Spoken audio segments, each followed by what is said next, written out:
Good evening, ladies and gentlemen. It's 2:30 p.m. Cairo local time. This is Shuru Bakir, and I'll be presenting the latest news in the region and internationally. Starting off with President Fattah al-Sisi presided over a meeting with Prime Minister Mustafa Madbouli and Minister of Petroleum and Mineral Resources, Engineer Karim Badawi, on Sunday.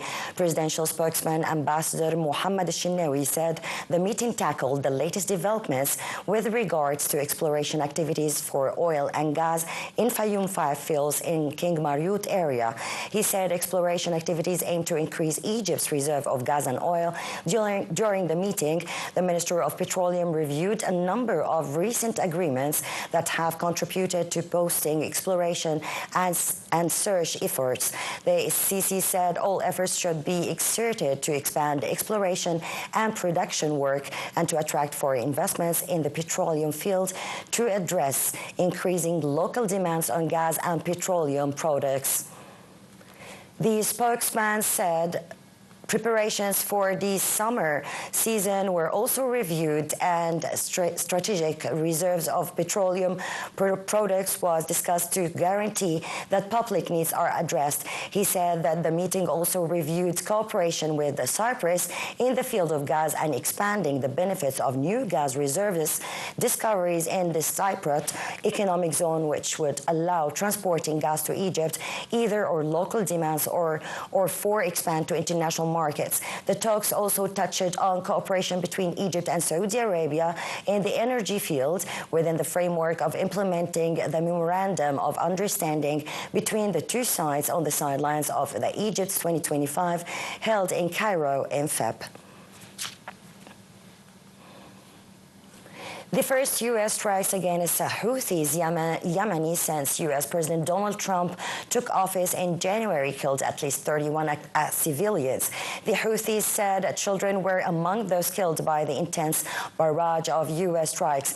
The Health Ministry spokesman Anis Al-Asabi said in a statement attacks on the capital Sana'a as well as in areas in Sada, Al-Badaya and Rada killed 31 people and wounded 101, most of whom were children and women.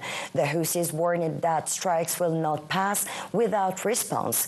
The U.S. Central Command, which posted images of fighters and bomb demolishing a building compound, said that precision strikes were launched to defend American interests, deter enemies, and restore freedom of navigation. Iran's Revolutionary Guards on Sunday threatened a decisive response to any attack after U.S. President Donald Trump ordered a wave of airstrikes against Yemeni Houthis rebels and warned Tehran to stop backing the group. On Saturday, Trump said the United States had launched decisive and powerful military action to end the Houthis' threat to Red Sea shipping and warned Iran's support for the rebels must end immediately.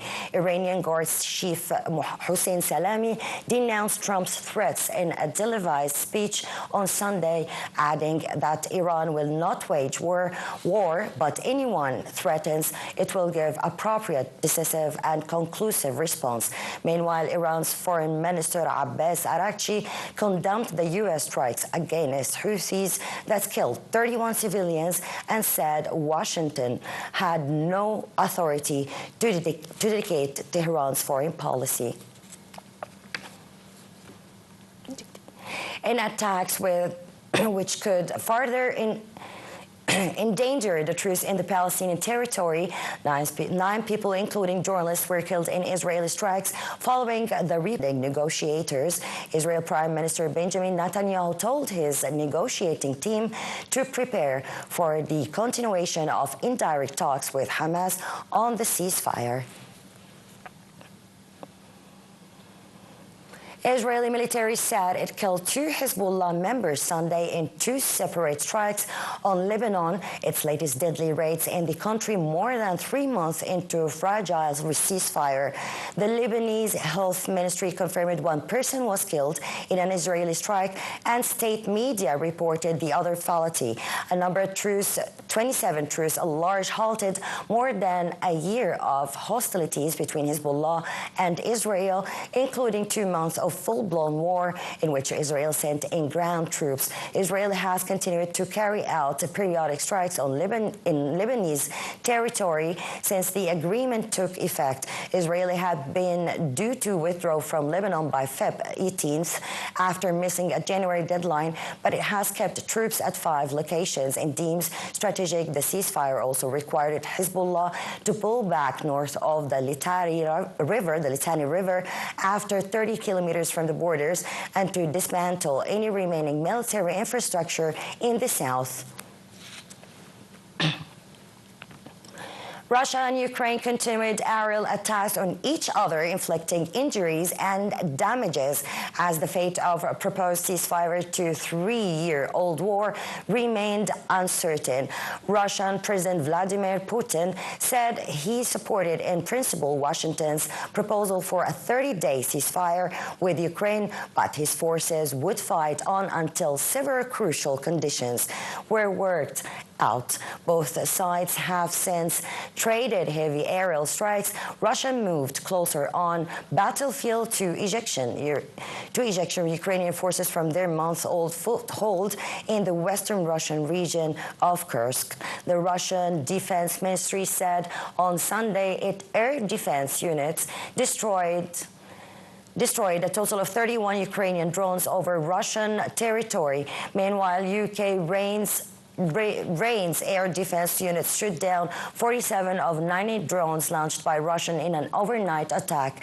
The Air Force said 33 drones were lost in reference to the Ukrainian military using electronic warfare to redirect them. Damage was reported in 4 regions in the north, center, and south of the country.